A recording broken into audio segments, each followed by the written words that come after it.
Right, shall we get started?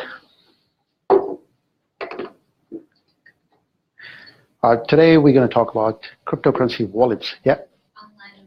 Yes, it is. So we're going to talk about the wallets.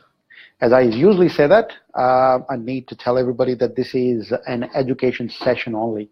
Whatever I'm going to say, I'm just going to talk about from my experience, what happened with me personally, and where the learnings come from. And I'm not here to give you financial advice. If you decide to go with any of the wallets, buy any of the cryptocurrencies, please do make sure that you speak to your accountant, investors, whoever you are. This is an educational event only. So we're going to talk about education stuff. I don't want to make this event as a workshop as me talking as a lecturer in the classroom. Please do ask questions because I want to make sure you guys understand. When you leave from this place, you have a really good understanding how the wallets work and which wallet you need based on your requirement. Doesn't matter what it is. Not every wallet is going to be, you need it because they're out there. Doesn't mean that you need it. Depends upon what your requirements are. I'll provide you the criteria to assess at the end of this workshop that which one is better for you, which one you might like to consider, and which one you do not touch at all. Or some of the ones you might want to stay away from because of issues. People are trying to hack. A lot of things happening in that space, but you just see which one works for you.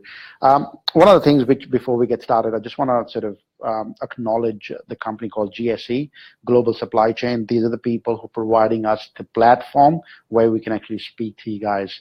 Today, the event is sponsored by these guys. They're providing all these logistics around this, the room, all this behind the scene for us to deliver this. Very quickly, I just want to give you guys introduction about what these guys are doing. So that if you like it, you might want to find more about it. Global Supply Chain, the company name, based in Melbourne. They started last year. Got a few guys got together, working in a supply chain industry from the last 10 years. Now they're putting a system together, big data, all that information together to put a structure within the supply chain world and bringing in the new technology like blockchain, RFIDs, some of the new things. The reason I say that is, I don't know if you guys, you probably have heard about it. I mentioned in my last workshop as well. One before is I've always had a problem with things when I buy something local. So say, for example, this chair, somebody can sell you this chair thinking that it's local made by just putting the green sticker on top of that saying it's Australian made. That green sticker you can buy for $5, right? It doesn't matter where you buy from. So it's really hard to find or tell the authenticity of the product or the provenance of the product where these products come from. These guys solving that problem using a blockchain, cryptocurrency type of world, and the token is going to be coming soon. Michael is their CEO, Michael Jassel. He's the guy who's coming from the background for 20 years background in the supply chain world. I'm the executive advisor, part of the board of directors in the team. I help Michael and the other board of directors on the decision making and how the strategy is going to work for the future.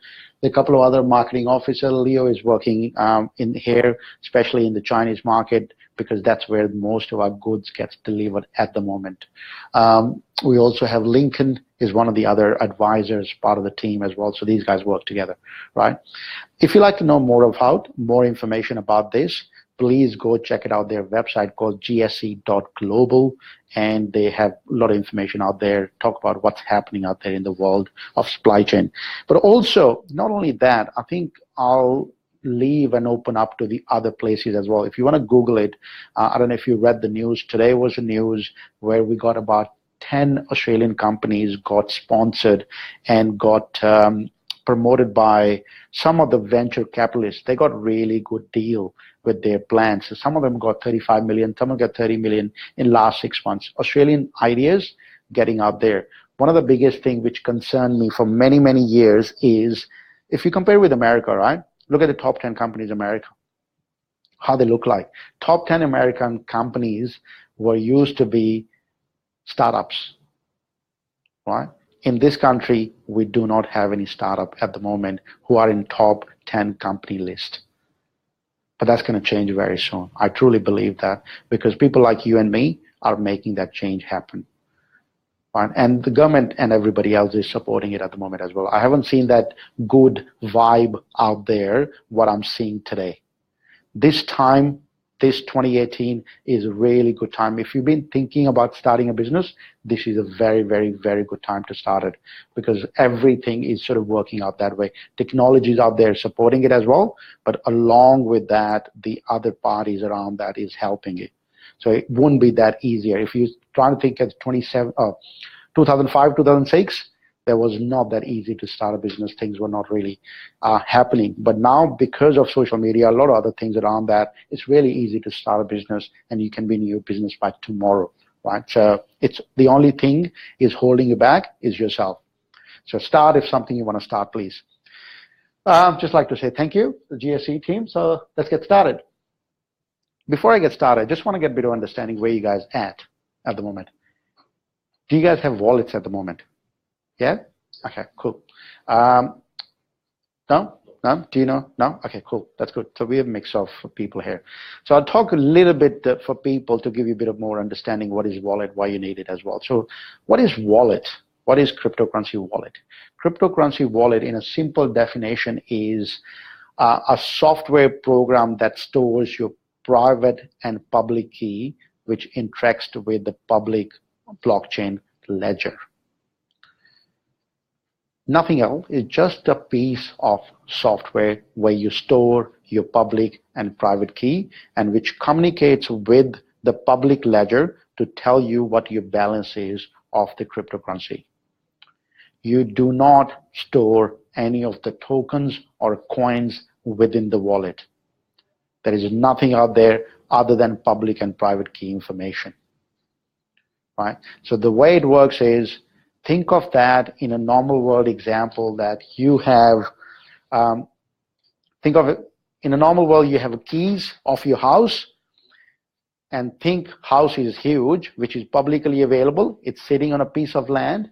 Anybody can see that house, but they do not know who this house belongs to. The moment you give the keys to somebody of your house, that person's got access to your house.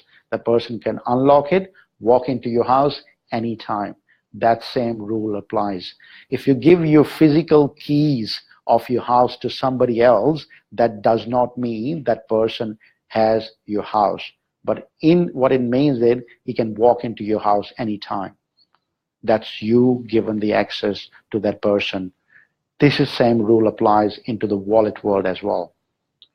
If you, in the cryptocurrency world as well, the keys only thing tell you that who is the owner of that token, of that coin. Nothing more, nothing less. It just talks about that. Right? So just want to make clear. Everybody's clear over that? Yeah? Okay, cool. Do you need a wallet? The simple answer is yes, you do need a wallet. If you want to do a trading, if you want to do a cryptocurrency anytime, you need to have a wallet. You cannot do it without a wallet, because if you don't have a wallet, where would you store it? There's different types of wallet. You might not even know that you are part of the wallet. You have a wallet. You are the owner of the wallet, but you have wallet. If you own a cryptocurrency today, you have a wallet. Doesn't matter where you're storing it, you have a wallet, and there's different types of wallets available. So let's look at how does this wallet thing works. There's a bit of technical information. Please let me know if that doesn't make sense. Ask question if I'm not clear. If I'm speaking sort of gibberish here, please raise your hand and ask me a question, because sometimes I do get a bit more technical in this. Cryptocurrency itself is not actually stored in a wallet. Instead, it's just a public and private key stored and shows the ownership, what we just talked about. Wallet store your private and public key, allow you to send and receive coins, also act as a personal ledger of transactions. There is no actual exchange of the coin. The transaction is merely just get recorded in that wallet. So what happens is, in a normal way, who has seen a public ledger? Have you seen it? Yeah, you guys have seen it. Public ledger is just a database of the transactions available online, which you can have a look as well anytime you go there. In the past, what was happening? So let's take back just sort of going away from wallets to give you a bit of more bigger picture. When you walk into a bank and you say, there's my card and I need $100 withdrawn. And what the people do in the bank, or the teller does, is he logs into your detail and they look at the ledger. Ledger is like an Excel spreadsheet where they have all the information about you stored. It says how much you have and how much they can give you back. The moment you take it out, they subtract or credit or whatever the debit credit they say it, they take it out from that and remaining stay as is. Everything happens in the transaction one line basis. Whatever you do with the bank, they always have one line, whether it's a debit or credit. That's how the ledger is. If you look at any of the public ledger, that works exactly the same way. It came from the olden way of doing or managing their databases. Remember the 100 years ago, 150 years ago, when we didn't have computers, what we did? We draw a line on a paper. We wrote this much given to this person, an amount.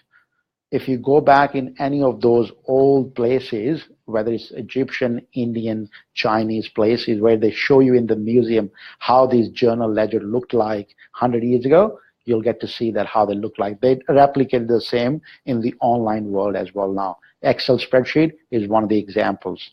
But if you look at online, just Google it, blockchain ledger. And you'll go to a website like Blockchain Info, and you can actually click on that, have a look at the ledger, the way it looks like. Everything is there, publicly available, but you don't know who that person or that entry belongs to, because all that is encrypted and decrypted the way it happens. And all that done based on public and private keys. Public and private keys are the information connected with each other, telling exactly who that dollar or the cryptocurrency belongs to. So that's just the key to the ledger to tell you who that currency or token belongs to. Does it make sense? Yeah? So the different types of wallets available, this is a big word you're going to hear all the time, which is cold or hot wallets. And this is one of the biggest one out there. There's a different type of cold and hot wallets, but this is the huge one when people say, have you got a cold wallet or have you got a hot wallet? There's no difference than cold and hot. The difference is the hot wallet is connected to the internet. The cold wallet is not connected to the internet. That's the big difference. So hot, connected to the internet. The cold is not connected to the internet. Let's look at the types of wallets available. There are different types of wallets available. Number one, online wallets or web wallets. Wallets run on a cloud and accessible from anywhere. You can log in and check it out. So web wallets are the famous wallets. They are the number one wallets when you get introduced to cryptocurrency. When you buy for the first time, they're the number one wallets. That's how you get introduced. So when you go and create an account with any exchange and you do any trading, along with that comes an web wallet. So with that, you open up and you buy any of the cryptocurrencies, any of the tokens you buy, that gets stored in your online or web wallet. Exchange won't tell you that, but exchange manages that wallet on your behalf. It's a wallet which is under your name, but your private key is not given to you. That's managed by the exchange. Exchange owns that private key. In a cryptocurrency world, when you give access to your private key, that means that you're given access to your entire cryptocurrency. Anybody can steal it. So do not ever, ever, ever, ever, ever, ever, ever, ever, ever, ever give your private key to anybody. Type it on your computer. Never, ever. Never give it to your kids. Never give it to your wife, just for one reason. You don't know what they're going to do. Not that you don't trust them, just don't give it to anybody.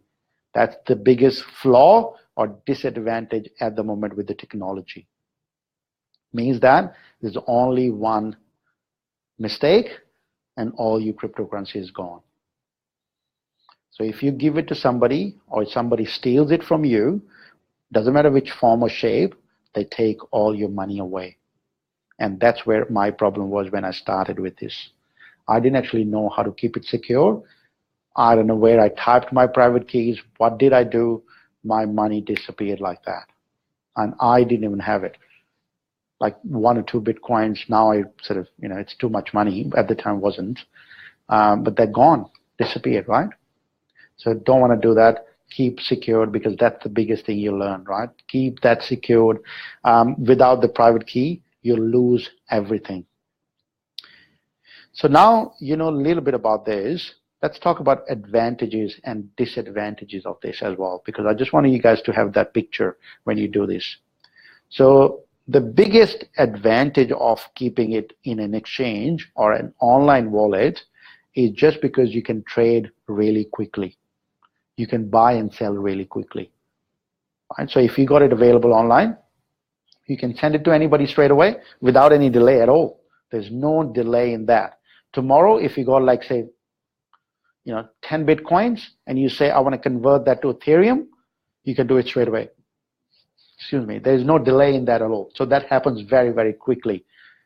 The biggest, the second advantage is you can access from anywhere. So you're sitting in Melbourne today, you log into the exchange, you do the same thing. Go to New York tomorrow, you can log in from New York as well and do the same thing. So that's give you the flexibility of moving around. Doesn't matter where you are, you can actually work with that wallet. Doesn't matter where you live, right? So that's a big advantage. One of the biggest disadvantage of web wallet is your private key is not given to you.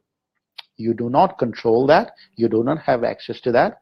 The only thing you have available is the public address of that wallet.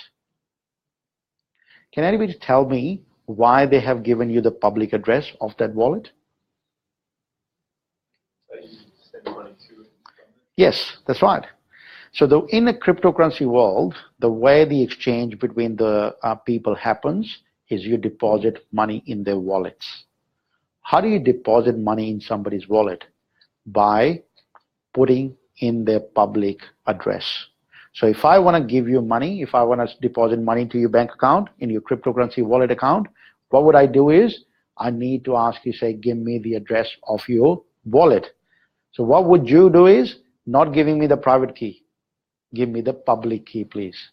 Or anybody asks you for that. When you walk in any of the shops, what happens? Walk in any shops, I think a couple of shops now started to accept Litecoins. So what happens is you walk in any shop, they give you the QR code, you scan the QR code. What it does, the QR code, that's just their public address of their wallet. That's where you deposit the money.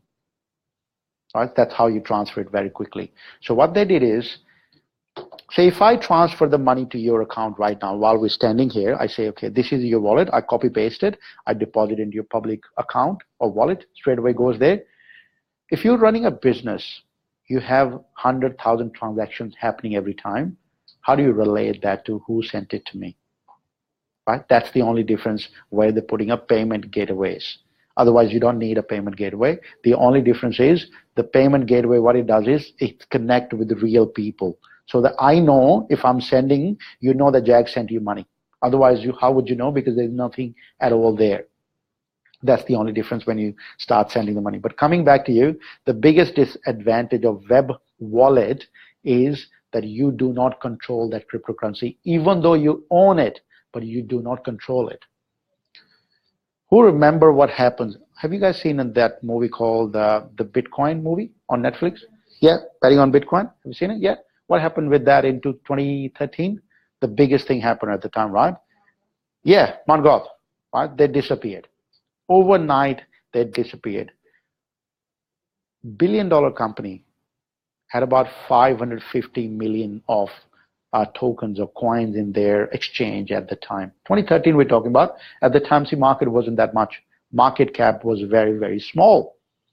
And they disappeared means that they shut their shop, filed for bankruptcy. All your money, if you were one of those guys using that exchange, your money would have disappeared as well. That's it. Would have had 100,000 or $20, doesn't matter what kind of money you had in there, that would have gone by now. Why? Because they said, sorry, we filed for bankruptcy, we don't have it. Means that you do not control it. In the banking system, the existing banking system, what we have is all that money is controlled by the government and the Reserve Bank. We were given, I don't know if you remember the GFC. When the GFC happened, the Australian government stood up, the Prime Minister stood up saying, whatever money you have in the bank account, we give you the guarantee that you will get it back. The government said it to us, right? Americans, Greek, a lot of other countries didn't say that. A lot of other countries didn't say that. That means that if they had something in that bank account and that bank account gone, that's it, gone. Your money is gone. We were lucky people at the time. The government actually said, we'll pay you. But in the cryptocurrency world, that does not happen. If the exchange disappears tomorrow, your money is gone.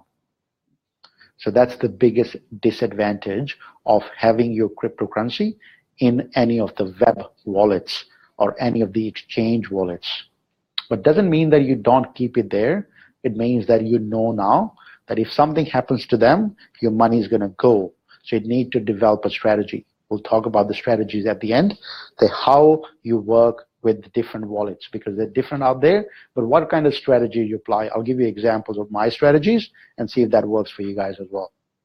Mt. Gox wasn't the only one either. There were 4 exchanges that went down in about a 3-month period. True. But Mt. Gox was the biggest one. You know what happened with NAM, right? A couple of months ago, right, in Japanese exchange. About 660 million worth of NAMs were stolen in one of the exchange, in Japanese exchange. So what happens is, like, this is my theory, and I'll share that with you guys, right? In the past, right, when we had robbers, people just walk into a bank with a gun and they get the money out from people. A lot of people used to do that, right? About 30, 40 years ago, when the money was really easily available. So they didn't actually go and rob you, me, or other people, because we didn't have that much money in our bank or bag, our wallets or our back pockets. They just robbed the banks because banks had the money. Who's got the money in today's world?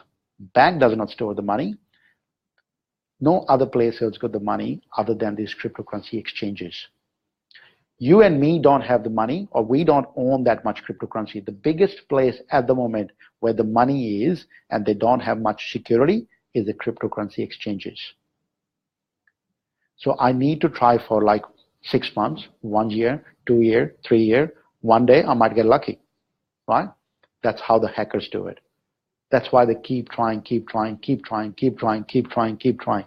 One day they might get lucky.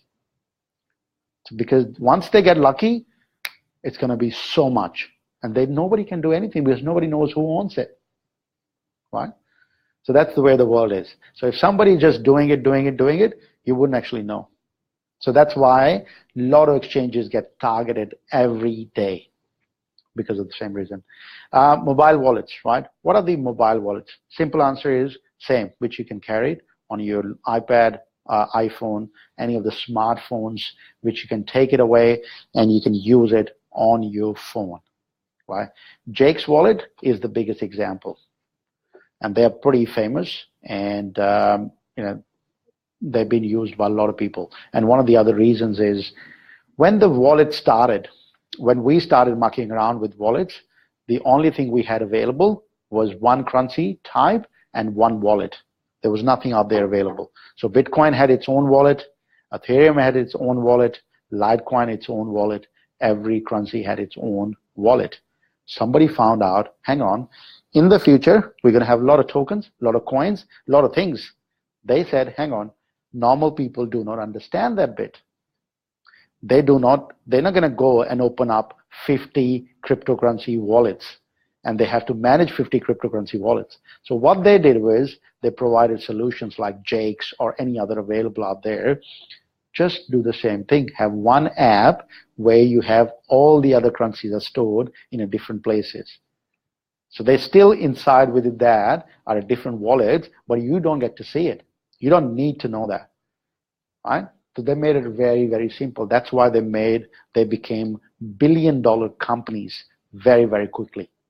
Very quickly. Just because they solved the bigger problem. Right? People like you and me, we were just doing it. You need to be really technical. When I started playing around, even though I was really technical guy, really technical, right? I come from the technical background. I couldn't get my head around it. I read white papers so many times trying what the hell it is, trying to understand how that works. One of the time I was sleeping, that clicked me, holy crap, that's just something we have never thought of that. One of the things which really triggered me, which made me say, holy crap, was the mining process and the hash, the way it was designed.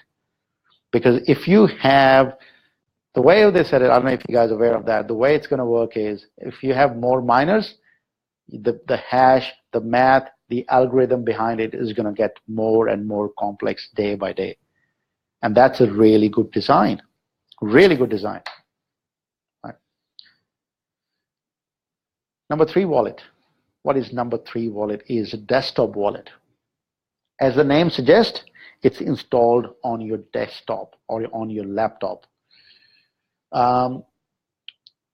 It's not accessible from everywhere else. It's just because it's installed on your laptop or your whatever your device is.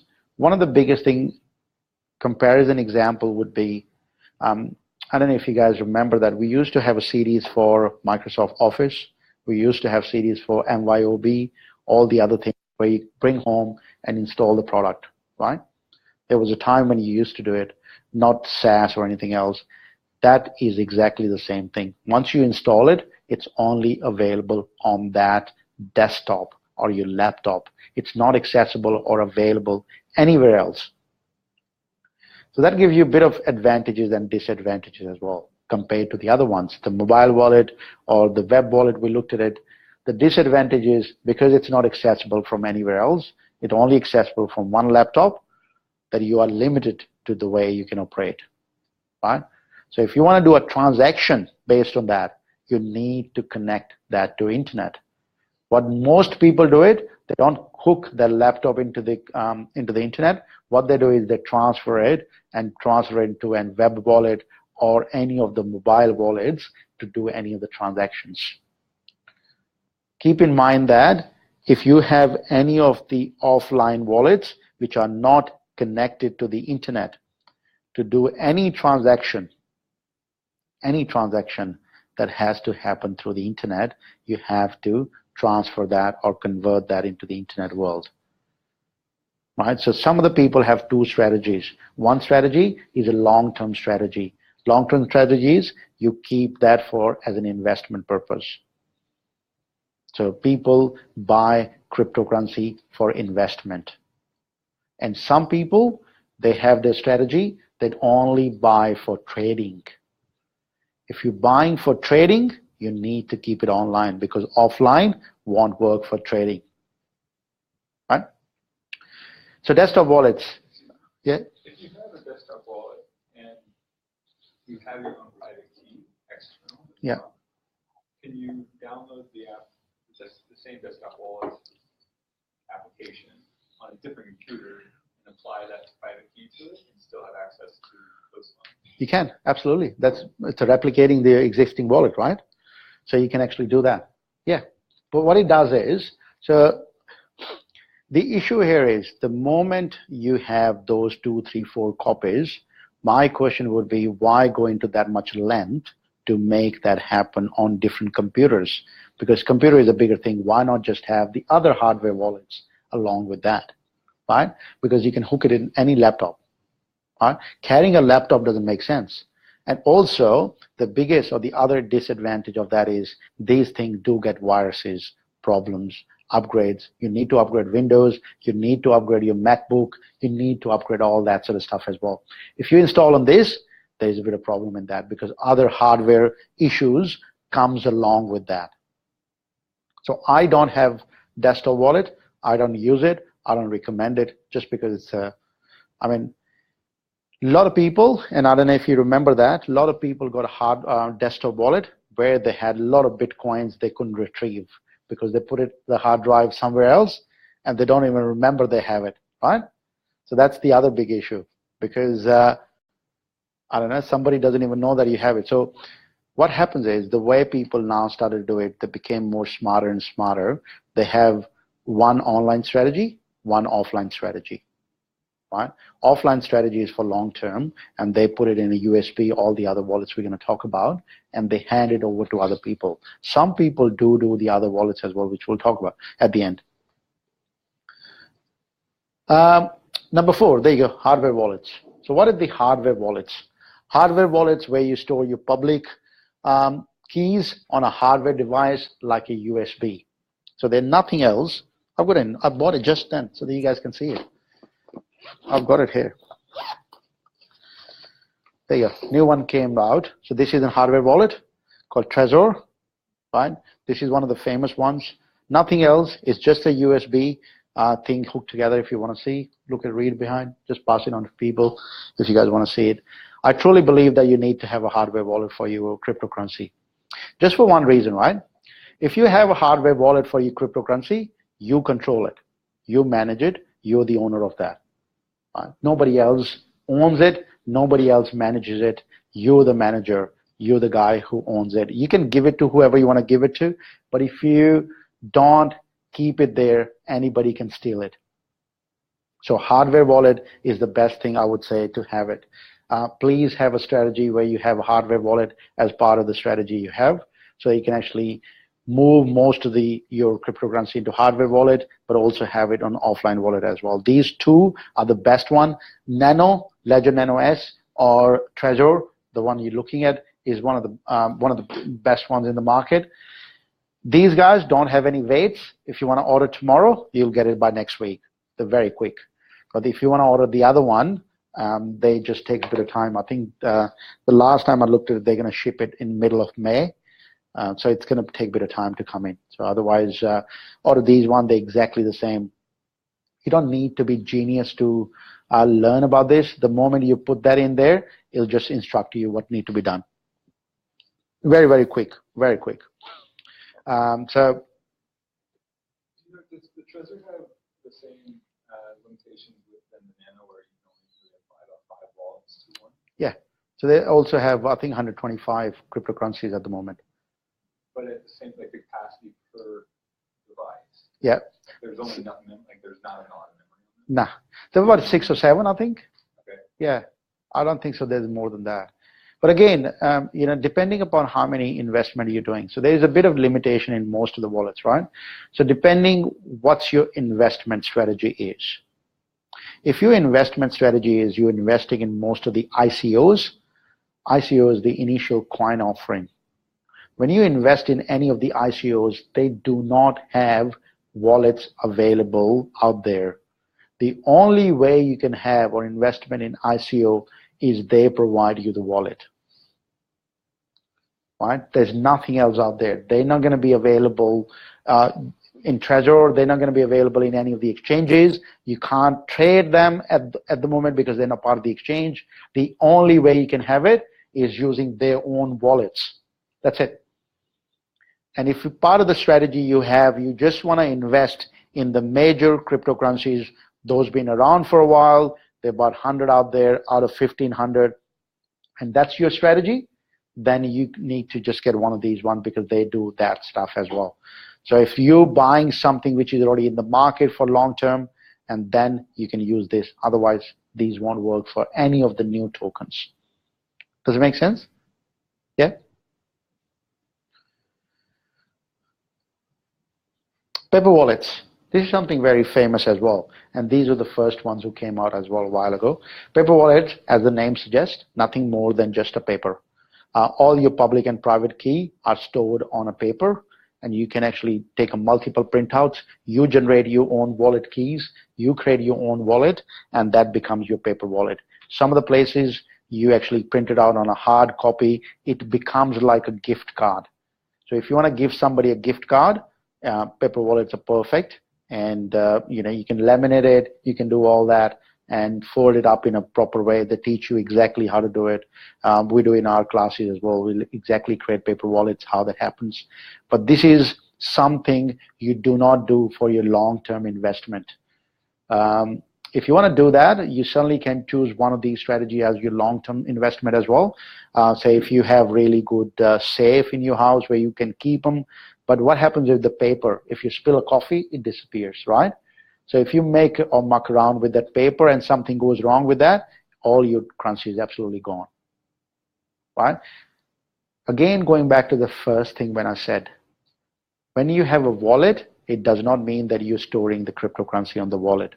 What it does is just storing the public and private key, and then all that information is available in the ledger. Right? One of the biggest issue with the paper wallet is, say if I have 100 Bitcoins on my paper wallet and I want to spend 50. In the gift cards, which you have it, they just subtract it. When you scan it, you know that it's 50 now left. It does not work like that in a paper wallet. Everything goes, everything comes out like that. It's a one-off. So you go in and go out. That's it. You can't do half and half or whatever you want to do. You cannot do half and half in that. So if you have $100 or 100 Bitcoins in there, you want to spend $20 or 20 Bitcoins to do something, you need to move them into online wallet and then do the transaction and create a new paper wallet after that. You cannot think that, or do not think that you only can spend $40 like that. The way you can spend money using the paper wallet is you have to transfer all that into an online wallet or a web wallet, something which is connected to the internet. You cannot use it otherwise, unless you give it to somebody as a gift. They take it away and they do whatever they want to do with online wallet, move there, and they create paper wallet at the end, right? So the transaction perspective, if you want to buy something, you need to move all your cryptocurrency from a paper wallet to an online wallet where you can do a transaction. Otherwise, it won't work. Does it make sense? Yeah. One of the things is bitaddress.org. Check it out, this website. They show you how you actually can create your paper wallet as well. So this is a question you usually get asked most of the time when I speak. Our cryptocurrency wallets are secured. So it all depends upon the type of the wallet you're using and the use case you have, and also along with that, the service provider if you connected with the internet. If you look at the big one, look, everything, the reason we set it up, and this is my belief, you don't need to use this. My belief is the reason we set it up, the cryptocurrency, the reasons cryptocurrency is becoming famous day by day and everybody using it, everybody talking about it, just because it's decentralized. We decentralizing the world at the moment. We are stop believing the middle companies or the middleman or the people in the middle to complete our transactions. The reason we have the cryptocurrency because we do not want anybody in the middle to help us to complete the transaction. If I want to buy something from you tomorrow or today, right now, if I want to buy something, I cannot directly have that transaction happening. I need to go through the bank. If I want to sell a car or buy a car, I need to go to the Vic Roads. If I want to buy or rent a property, I need to go to the rental people. They help us complete the transaction because buyer and seller cannot work together. The reason cryptocurrency is famous because we eliminated those middlemen, middle companies, and that's why it's becoming famous. But in this example, because if you're putting or eliminating middle companies, and now you putting these online wallet companies or web wallet companies in the middle, what are you doing? You're doing the same thing. Means that you're still relying on the middleman to complete your transaction. So it's not completely decentralized. The only way it becomes completely decentralized when you manage your own currency, whether it's online wallet, offline wallet, paper wallet, or anything, but you manage it. Nobody else manages it. Nobody else got a private key on your behalf. Any question about security of those wallets? No? Cool. How to keep your wallet safe? And this is just the general feedback from what happened to us. Make sure you have backups of your wallets. Do not have everything. If you're managing it, if you're buying all these hardware, make sure you buy 2 of them. Don't buy just one. Have a couple of them. We got different ones at different times. Have few of them as a backup. Don't have just one of them. One you can keep it at home. The other one you can keep it in safe, depending what's the purpose of your cryptocurrency. If you're buying for investment perspective, you need to have a couple of them stored at different location. Update your software. If you have a desktop wallet, or if you have any of these wallets as well, you need to upgrade the software as well now and then. You cannot just leave it as is and come back in 15 years and think that desktop wallet's going to work, right? The way the hardware works at the moment.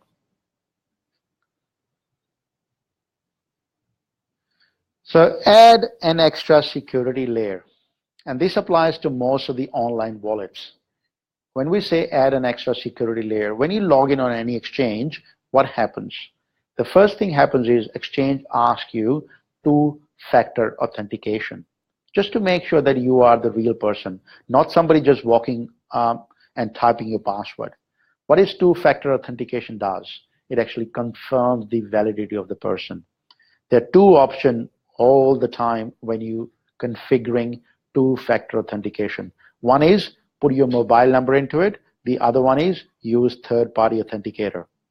Please, please, please, please do not put your mobile number there.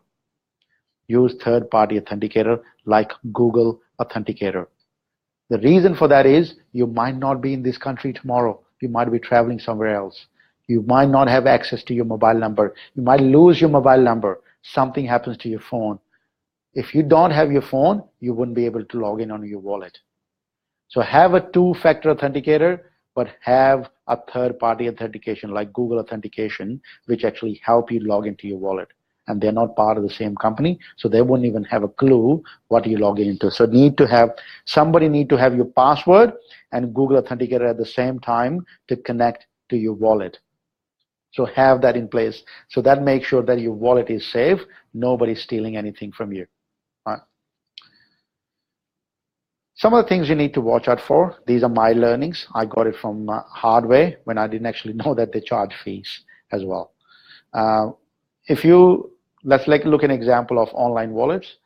When you transfer your money from one wallet to other wallet online, that actually has a transaction fees against it as well.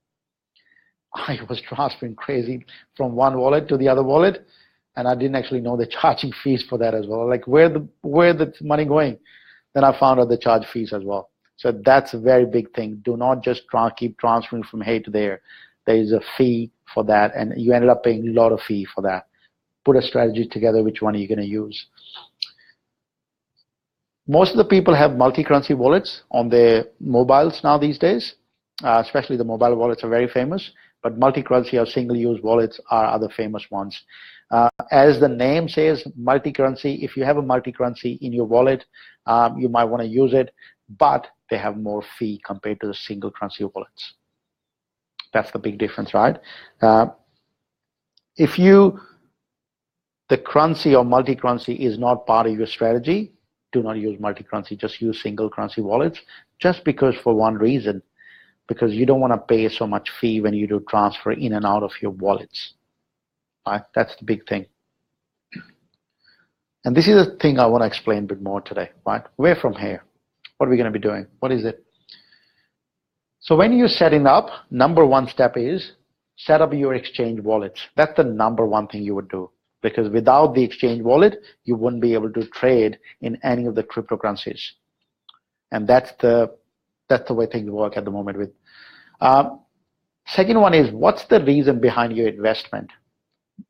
Once you find out the reason why you're doing what you're doing, then you can have a strategy behind it. So as I said earlier, some people have a strategy that they just want to invest for long-term perspective. They don't care what's happening in today's world. They don't care where the market is today. They just want to invest from long-term perspective. That's a long-term investment. If you have something like that, then the strategy is going to be different. What it means is you're going to go and buy something which is already available, which is famous, like whether it's Ethereum, Litecoin, Bitcoin, whatever it is, you buy that and you transfer that into your offline wallet and you keep it there. That strategy kind of thing works for that. I personally use 70-30. 70 is for my long-term, 30 is for my short-term trading. When I say short-term trading, depends upon which one I want to buy and sell. So I keep 70 in an offline wallet and 30 in an online wallet, somewhere where I can spend money really quickly. Right? Warren Buffett said a long time ago that there is only one rule in investing. Just one rule. There's not that many. Buy at low and sell it at high. Right? That's the one rule. But the question is when to find out when is the lowest, when the highest. Right? If you look at it from last 1 week or 10 days, the market's been really, really low. And if you want to invest in cryptocurrency in the last 10 days, it takes a bit of time or a couple of days. If you have any fiat currency, Australian dollar, US dollar, you want to transfer to the exchange to do any of the trading. So keep that money or your fiat currency in some of the exchanges as well so that you can trade really quickly. Because to transfer, if you guys are doing for the first time, it's going to take a bit of time for transferring money. It's not going to happen like that. Right? For the first time, guys, please open up an account and transfer a couple of thousand or $5,000. Keep it there for the time when you want to buy it. Because if you have money in the exchange, you can transact anytime. If you don't have anything there, it's going to take to open up an account, transfer the money, few days to make it happen. By the time price is going to go up high anyway. Right? So keep some of the money there, some of the fiat currencies in some of the exchanges. One of the things which I can tell you, if you're investing in a better or the one which already been established, in Australia, especially in this country, every exchange has got a different price, right? And some of the guys, and I love that, I didn't know that early on as well, every exchange have their own rate. Every exchange is their own rate for Bitcoin, Ethereum, everything you talk about, they have their own rates. In Australia, if you're buying and selling, you compare it if you want to compare it, but I've compared it for a while. I've found that BTC market is the cheapest one. If you got any other ones which you think is cheapest, please do let me know. I believe BTC markets is the cheapest one at the moment. If you want to do trading, use that for major currency. They only do 7 or 8 currencies. They don't do every currency, but I'm talking about long-term investment perspective, right? If you're looking for long-term, not for trading every other currency in the market. They are the cheapest one. When you look at it a couple of days ago, when the Ethereum rate went, I don't know, 500 Aussie dollars, in every other exchange, they in the US market, they were only 480 or something as well. So BTC market's pretty cheap as compared to other. A lot of people, what they do, and this is the way, trading mind works.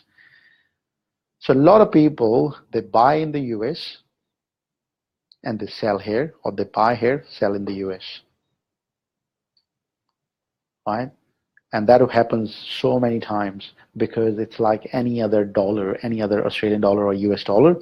Because when you buy from this exchange, you get cheaper. When you buy or sell in the US exchange, you get really good money. So they do that buy and sell. If you do it for, say $100,000, that's pretty good. $10,000 a day, they can make it very quickly.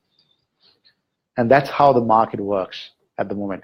A lot of people do trading on that as well. So I don't know if you guys sort of thought about doing that, but that happens very, very often as well. But everything, doesn't matter what you do, you need to understand the wallets mainly, right? So this is what I said earlier, the recommendation for long-term investment, use hardware. For trading, use online wallets. Don't keep all your investments in online wallet. And if you have this, that you want to do it for long-term investment, please don't keep everything in an online wallet. Have a strategy in place. I remember that I was having a discussion with a friend of mine about a couple of weeks ago, and he bought a house. And he bought a house in Altona. And I asked him a question, right? Why did you buy this house? He said, we just liked the house. And he was an investor, not a person who's going to live in that house. There is about 800 houses or 700 houses available in that side of the world. And you just go and walk in and buy a house because you like it, that's not a good investment strategy. Right? Work or invest like an investor to make a profit, not just because it looks good. So have a strategy behind it. Don't do it because others are doing it. Don't do it because the world is doing this way, so you have to do it as well. Have some sort of strategy behind your actions. Whatever action that might be. That might be you want to make $500 in next 3 months from this cryptocurrency wallet. Or you want to leave it as it for your kids or grandkids or something, or you want to buy a house in next 10 years. Or some sort of strategy behind it. Because if you don't have a strategy, you're just going to muck around, either lose it or do something else, right? So have a strategy behind it. If there is no strategy, you don't know what you're doing. And the wallets, doesn't matter what we talk about, nothing's going to work without a strategy. Everything has to be a reason behind why you're doing what you're doing. Right? Alrighty. That's it from me. Any questions?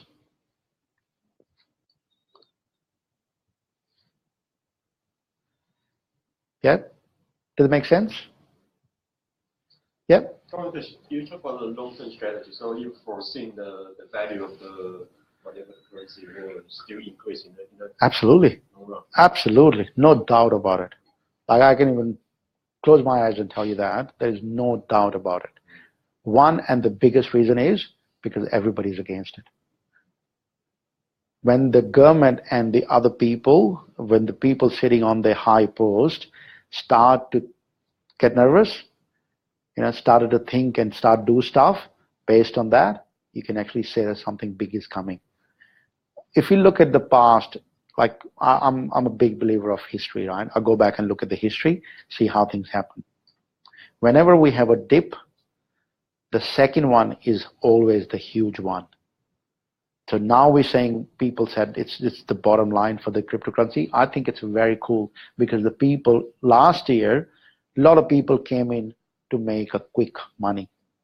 And this year, they all disappeared, which is a good thing because now the real people left. The people who want to make a difference, the people who are doing something about it. And I truly believe in the next couple of years, it's going to be crazy, crazy, crazy, crazy. It's going to be hard to reach. It's going to be those things, the people who are not getting in today, they'll be like, holy shit, why didn't we get in at the time? Because we know it. Why? Because we're decentralizing everything. Everything. Look, this is, guys, one of the examples. We have 4 or 5 companies. We know they're decentralizing everything. Right? So that's the biggest thing. Felicia, you want to see if Michael's here? You want to come and say hi? Yeah. So there's a big thing happening out there right now. Right? And I'm sort of really happy that to be part of this journey for a lot of companies we're working with at the moment. And they are, like not small money we're talking about a lot of money.